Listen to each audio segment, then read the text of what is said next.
गरीब रेशमा अपने कमरे में सिलाई मशीन पर बैठकर ड्रेस सिल रही होती है और तभी अमीर देवरानी भारती अपनी ड्रेस लेकर आती है और अपनी जेठानी को दिखाते हुए कहती है, ये ड्रेस देख रही हो दीदी, कितनी सुंदर लग रही है। इसकी कीमत पता है? पूरे 15,000 रुपए। मैं तो अपनी पहली एनिवर्सरी पार्टी में यही पहनूंगी और देखना पूरी पार्टी में बस मैं चमकने वाली हूँ। हर एक आपको देखो, अपनी पहली सालगिरह में भी आप अपने लिए खुद अपनी पुरानी फटी साड़ियों से ड्रेस बना रही हो। ये कपड़ा तो मुझे अभी इतना गंदा लग रहा है, बनने के बाद कैसी होगी आपकी ड्रेस भगवान ही जाने। रेशमा और भारती की शादी की पहली सालगिरह आने वाली है, पर उस दिन के लिए जहां एक ही ससुराल में 2 बहुओं में से एक ने इतने एक्सपेंसिव ड्रेस खरीदी, तो वहीं एक बहू अपनी सालगिरह के लिए खुद ड्रेस बना रही है। आखिर ऐसा क्यों है? आइए जानने के लिए चलते हैं कहानी में थोड़ा पीछे। बहू कहाँ रह गई तुम दोनों? शाम होने को है। माँ जी मैं तो आ गई हूँ, बताइए मैं कैसी लग रही हूँ इस साड़ी में? माँ जी मुझे तो लगता है दीदी को आने में अभी और टाइम लगेगा। बेचारी गरीब घर से है ना, उनके पास अच्छी ड्रेस हो ना हो, बेचारी सोच रही होंगी कि क्या डालूं। माँ जी मैं भी आ गई, चलिए मार्केट चलते हैं। बहू तेरा ये सूट तो बहुत अच्छा लग रहा है। ये वही सूट है ना जो तू 2 दिन पहले खुद बैठकर सिल रही थी? हाँ माँ जी। अपनी जेठानी के कपड़े देख भारती अंदर ही अंदर उससे जलने लगती है। कुछ देर बाद दोनों सास बहू मार्केट जाती हैं और वहां से ग्रोसरी का कुछ सामान लेकर घर आती हैं। इसी तरह कुछ दिन बीत जाते हैं और आए दिन भारती रेशमा के सामने अपनी अमीरी का शो ऑफ करती है। ऐसे ही एक दिन, बहू कल कुछ मेरी सहेलियां आ रही हैं तुम दोनों से मिलने, तो अच्छे से तैयार हो जाना। माँ जी आप फिक्र मत कीजिए, मैं कल टिप टॉप तैयार हो जाऊंगी। बस डर तो रेशमा जेठानी जी का है, पता नहीं उनके पास अच्छे कपड़े हैं या नहीं। वो गरीब है ना, पता नहीं मायके से कोई ढंग के कपड़े लाई भी हैं या नहीं। ऐसा नहीं है बहू, भले ही रेशमा बहू गरीब है पर वो अपने कपड़े बहुत अच्छे बनाती है। मुझे पूरी उम्मीद है कि वो कल अच्छे से ही तैयार होकर आएगी। इतना बोलकर शांति वहां से चली जाती है और अगले दिन शांति की कुछ सहेलियां उसकी दोनों बहुओं से मिलने के लिए आती हैं। और जब शांति की सहेलियां भारती को देखती हैं तो वो कहती हैं, बहू तुम्हारी ये साड़ी तो बहुत सुंदर है और इसमें तुम बहुत अच्छी लग रही हो। ऐसा लग रहा है जैसे ये तुम्हारे लिए ही बनी हो। शुक्रिया आंटी जी मेरी तारीफ करने के लिए। हाँ वो ड्रेस तैयार हो जाएगी पर कपड़ा आपको देना होगा, और आप जिस तरह ड्रेस की बात कर रहे हैं उसकी सिलाई मैंने 1000 रुपए ली थी, पर आप मेरी जानकारी में हैं तो मैं कुछ कम कर दूंगी। रेशमा बात करके करुणा और गायत्री के पास आती है और शांति की दोनों ही दोस्त रेशमा के कपड़े देख उसकी तारीफ करती हैं। अब बहू तुम सिलाई करना जानती हो, ये तो बहुत अच्छी बात है। और क्या तुमने अपनी ये साड़ी खुद बनाई है? इसका ब्लाउज तो बहुत सुंदर है, कितना अच्छा डिजाइन लग रहा है। माफ करना आंटी जी, मुझे आने में देरी हो गई और मैं अपने कपड़े खुद ही बनाती हूँ। मुझे अपनी सिली हुई ड्रेस पहनना ही ज्यादा पसंद है। तुम्हारी सिलाई तो मुझे भी बहुत पसंद आई, अब तो मैं तुमसे ही सिलाई करवाऊंगी। अपनी गरीब जेठानी की तारीफ सुनकर भारती का मुंह बन जाता है और वो वहां से चली जाती है। अब इसी तरह कुछ दिन बीत जाते हैं और शांति की दोनों ही बहुओं की शादी की पहली सालगिरह पास आ जाती है और भारती अपने पति से कहती है, सुमित हमारी पहली शादी की सालगिरह आ रही है, मुझे एक बहुत प्यारी ड्रेस चाहिए और माँ जी कह रही थी कि वो हमारी सालगिरह के लिए एक छोटी सी पार्टी रख रही है घर में, तो मुझे ऐसी ड्रेस दिलाना जिसे पहनकर पार्टी में बस मैं दिखूं। भारती मेरे पास टाइम नहीं है, अगर तुम्हें ड्रेस चाहिए तो तुम माँ के साथ चली जाना। तुम्हारे पास तो कभी समय नहीं रहता। भारती मुंह बनाकर बैठ जाती है। वहीं रेशमा विदेश में बैठे अपने पति से बात करती है। ये हमारी शादी की पहली सालगिरह है और आप नहीं है मेरे साथ। उसके लिए मुझे माफ करना, पर अब काम भी तो ज्यादा है, नहीं आ सकता। तुम सबके साथ एंजॉय करना, रोना नहीं। हाँ, इस तरह से रेशमा अपने पति से बात करके सो जाती है और अगले दिन सुमित खुद अपनी माँ से कहता है, माँ हमारी पहली शादी की सालगिरह आ रही है और भारती को एक प्यारी सी ड्रेस चाहिए जिसे पहनकर पार्टी में आई सभी लोगों की नजर सिर्फ उस पर ही रहे, तो क्या आप भारती को शॉपिंग करवा दोगी? हाँ बेटा क्यों नहीं, वैसे भी भारती के साथ रेशमा की भी तो पहली शादी की सालगिरह आ रही है। उसका पति नहीं है यहाँ, तो उसे अकेला फील ना हो, और ये पार्टी मैं अपनी खुशी से रख रही हूँ, तो मैं अपनी बहुओं को उनकी पसंद का ड्रेस जरूर दिलाऊंगी। अपने बेटे के कहने पर शांति अपनी दोनों बहुओं को अपने साथ एक बड़े से मॉल में ले जाती है और आज लग्जरी ड्रेस शॉप पर जाकर ड्रेस देखती है। माँ जी आप भारती से पूछ लो अगर उसे कुछ पसंद हो, क्योंकि मुझे तो यहाँ कुछ पसंद नहीं आया। जितने में ये ड्रेस बता रहे हैं इतने में मैं इससे अच्छी ड्रेस बना लूंगी। हाँ माँ जी मुझे भी यहाँ ज्यादा कुछ अच्छा नहीं लग रहा है, यहाँ पर मेरे स्टैंडर्ड का कुछ भी नहीं है। अगर तुम दोनों को कुछ पसंद नहीं आया तो हम किसी दूसरी बड़ी शॉप में चलते हैं। शांति अपनी दोनों बहू को मॉल में ही 2-3 और बड़ी शॉप में ले जाती है, जहां भारती को एक बहुत ही एक्सपेंसिव गाउन पसंद आता है। वाओ, ये ड्रेस कितनी प्यारी है, मुझे तो यही ड्रेस लेनी है। रेशमा बहू, तुम्हें कोई ड्रेस पसंद आई? नहीं माँ जी, मुझे कुछ पसंद नहीं आ रहा। माँ जी, दीदी को यहाँ पर कोई ड्रेस क्यों ही पसंद आएगी? वो 400-500 वाली चीज लेती है फुटपाथ से, भला महंगे ब्रांड इन्हें क्यों पसंद आने लगे? छोटी बहू, थोड़ा कम बोला करो। बड़ी बहू, अगर तुम्हें कुछ पसंद नहीं आ रहा है तो हम किसी दूसरी शॉप पर चलते हैं। नहीं माँ जी, हम सुबह से बस घूम ही रहे हैं और शायद भारती सही कह रही है, मुझे ये महंगे ब्रांड के कपड़े पसंद नहीं आने वाले, इसलिए मैं अपने लिए खुद कोई अच्छी सी ड्रेस बना लूंगी। अगर ऐसा है बहू तो ठीक है, पर तू मुझे बता दे तुझे कितने पैसे चाहिए और क्या सामान चाहिए। मैं तुझे सामान और पैसे दे दूंगी ताकि तू अपनी पसंद की ड्रेस बना सके। अगर किसी को पता चलेगा तो लोग क्या कहेंगे कि छोटी बहू को ब्रांडेड एक्सपेंसिव चीज दिला दी और बड़ी बहू को कुछ नहीं दिलाया। ठीक है माँ जी। अब शांति रेशमा के साथ कपड़ों के मार्केट में जाती है और अपनी बहू को ड्रेस बनाने के लिए कपड़ा और जरूरत की चीज दिलवाती है। और अगली ही सुबह रेशमा मशीन पर अपनी ड्रेस सिलने के लिए बैठ जाती है। इसी तरह 2 दिन बीत जाते हैं और 2 दिन बाद भारती अपनी ड्रेस लेकर आती है और अपनी जेठानी को दिखाती है और उसका मजाक बनाकर वहां से चली जाती है। इसी तरह से 4 दिन बीत जाते हैं और रेशमा की ड्रेस बनकर तैयार हो जाती है और 5वें दिन उनकी शादी की सालगिरह का दिन आ जाता है। अरे बेटा, एक बार तू देख ले बहू तैयार हुई या नहीं, सारे मेहमान आ चुके हैं। माँ जी, मैं तो तैयार होकर आ चुकी हूँ, पता नहीं जेठानी जी को और कितना समय लगेगा। मैं तो कहती हूँ कि हम एनिवर्सरी केक काटने की तैयारी कर लेते हैं। लगता है उनकी ड्रेस तैयार नहीं हुई और वो कमरे में बैठकर दुखी हो रही हैं और पछता रही हैं कि काश वो भी मेरी तरह कोई एक्सपेंसिव एनिवर्सरी ड्रेस ले लेती। भारती, ऐसे मत बोलो। अगर भैया यहाँ होते और उन्होंने तुम्हारी बात सुनी होती तो बहुत नाराज हो जाते। वो तो भैया काम के सिलसिले में कुछ महीनों के लिए बाहर गए हैं। अगर वो आज होते तो कितना अच्छा होता। सब लोग रेशमा का इंतजार कर रहे होते हैं। तभी रेशमा अपना खुद का बनाया हुआ सुंदर सा वेस्टर्न ड्रेस पहनकर सीढ़ियों से नीचे उतर कर आती है और उसकी ड्रेस देखकर आसपास खड़े सभी मेहमान भारती से उसकी जेठानी की तारीफ करते हैं। भारती, मानना पड़ेगा, तुम्हारी ड्रेस सच में बहुत प्यारी है और तुम्हारी ड्रेस को टक्कर देने वाली तुम्हारी जेठानी आ गई है। भले तुम्हारी ड्रेस इतनी एक्सपेंसिव है, पर तुम्हारी जेठानी की ड्रेस ने साबित कर दिया कि महंगी ड्रेस भी खुद की कला के सामने फीकी पड़ जाती है। अगर इंसान के हाथों में हुनर हो तो वो सस्ते सामान से भी अच्छी चीज बना सकता है।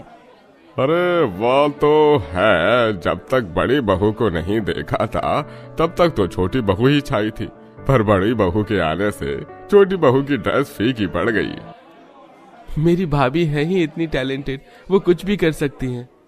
वो तो है बेटा, मेरी बड़ी बहू भले ही गरीब है पर बहुत गुणी है। जेठानी जी की ड्रेस तो सच में मेरी ड्रेस से लाख गुना ज्यादा सुंदर लग रही है। काश कि मैं अपनी ड्रेस भी दीदी से सिलवाई होती तो आज लोग मेरी ड्रेस की भी ऐसे ही तारीफ कर रहे होते। शादी की सालगिरह की पार्टी में आए मेहमानों की बातें सुनकर भारती का मुंह बन जाता है और उसे एहसास होता है कि वो अपनी जेठानी की गरीबी का मजाक बनाती है। असल में जेठानी की ड्रेसिंग सेंस भारती से ज्यादा अच्छी है। इसी बीच काम से ब्रेक लेकर रेशमा का पति वीरेंद्र भी आ जाता है और अपनी पत्नी को सुंदर सी ड्रेस में देखकर उसकी बहुत तारीफ करता है। अपने पति को देख रेशमा इतनी खुश होती है कि इमोशनल हो जाती है। फिर कुछ देर बाद दोनों जोड़े अपना अपना एनिवर्सरी केक कट करते हैं और पार्टी एंजॉय करते हैं। और अगले दिन भारती अपनी जेठानी से कहती है, दीदी, मुझे लगा था पूरी पार्टी में बस मैं ही चमकूंगी, पर आपकी एनिवर्सरी ड्रेस ने तो मेरी ड्रेस को भी पीछे छोड़ दिया। क्या आप मेरे लिए भी अपनी तरह अच्छी ड्रेस बनाओगे? क्यों नहीं भारती?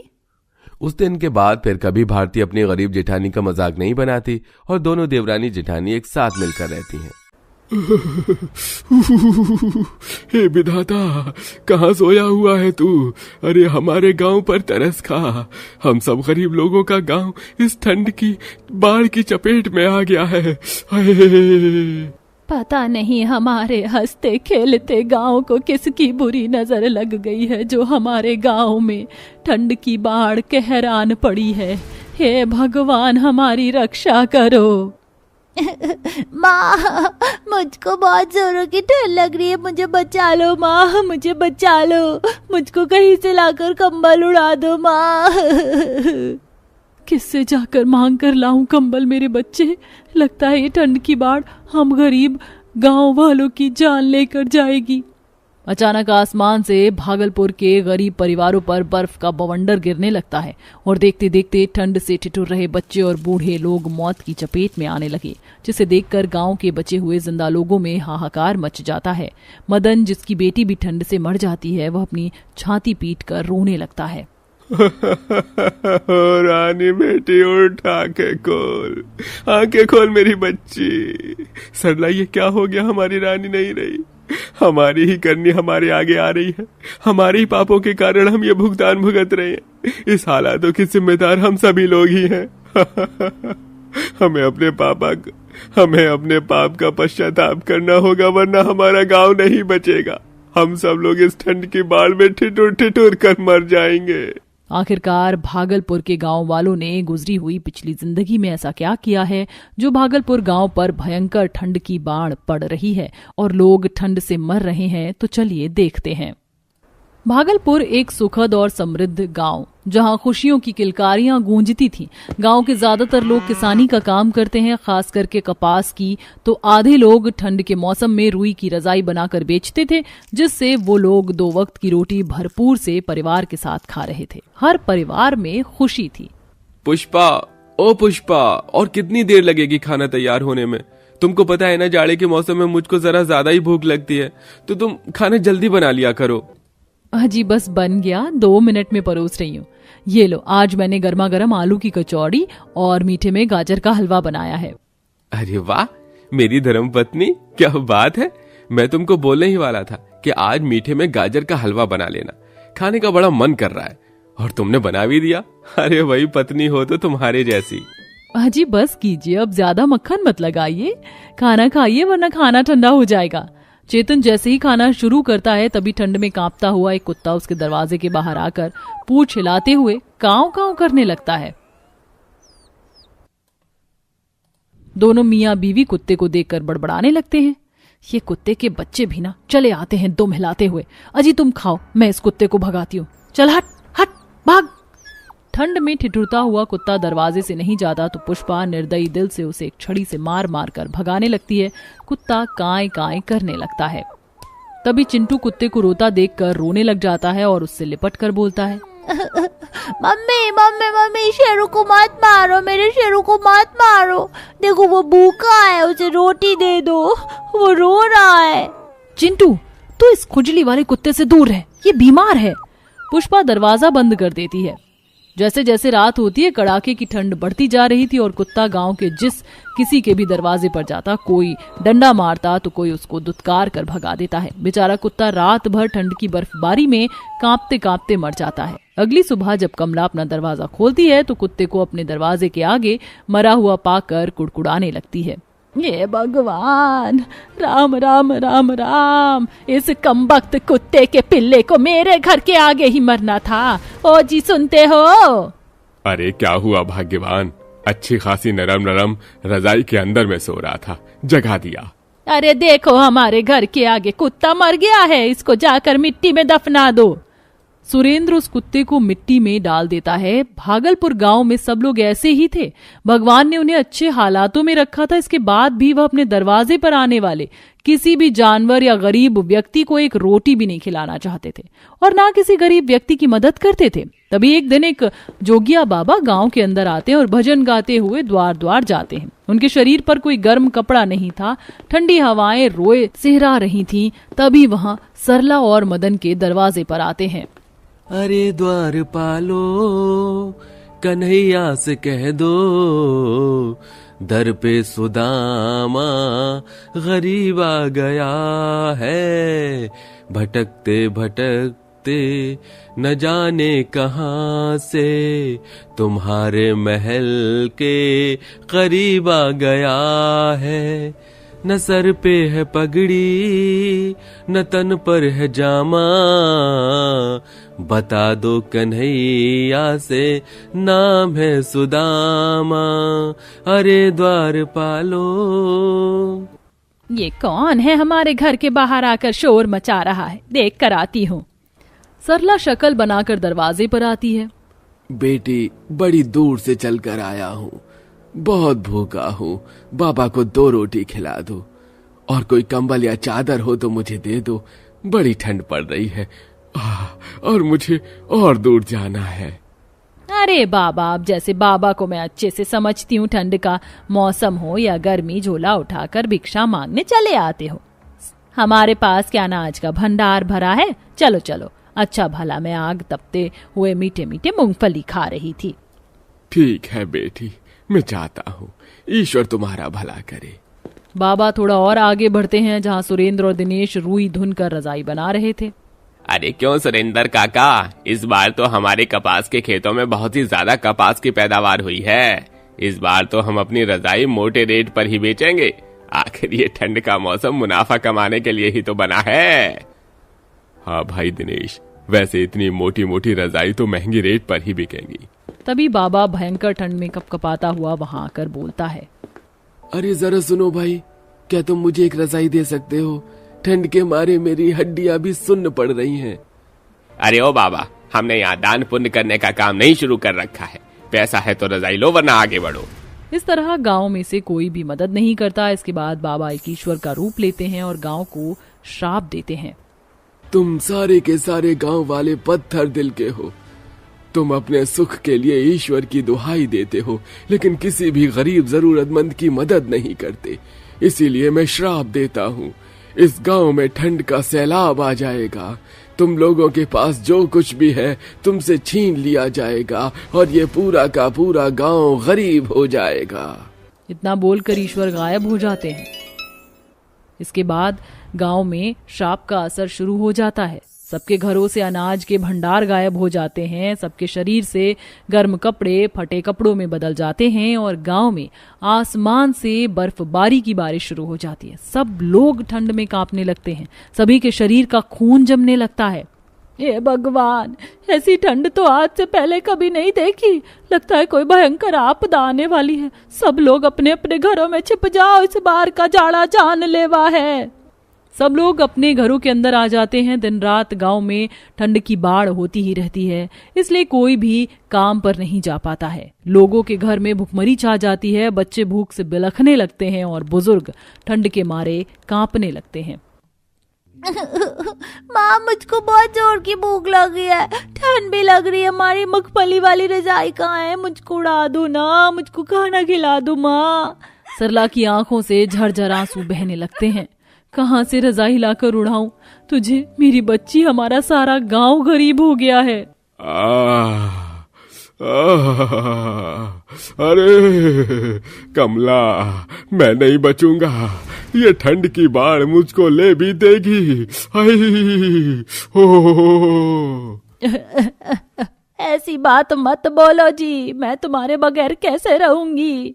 तभी एकदम से बर्फबारी के तूफान में सभी गांव वालों के घर उजड़ जाते हैं और सब लोग बेघर होकर ठंड में कपकपाते हुए मरने लगते हैं। जाने अनजाने में हम सब के सब गांव वालों ने बड़ा पाप किया है। हमें अपने गुनाहों का पश्चाताप करना होगा ताकि ऊपर वाला हम पर तरस खाए।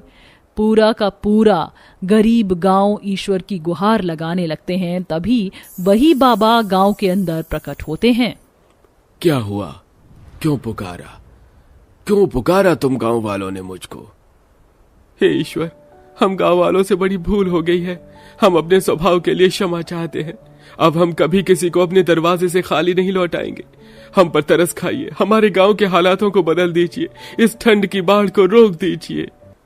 ठीक है, इसलिए कि तुम लोगों के दिल में अब इंसानियत की भावना जाग गई है, मैं इस गांव को फिर से खुशहाल और समृद्ध गांव बना दूंगा।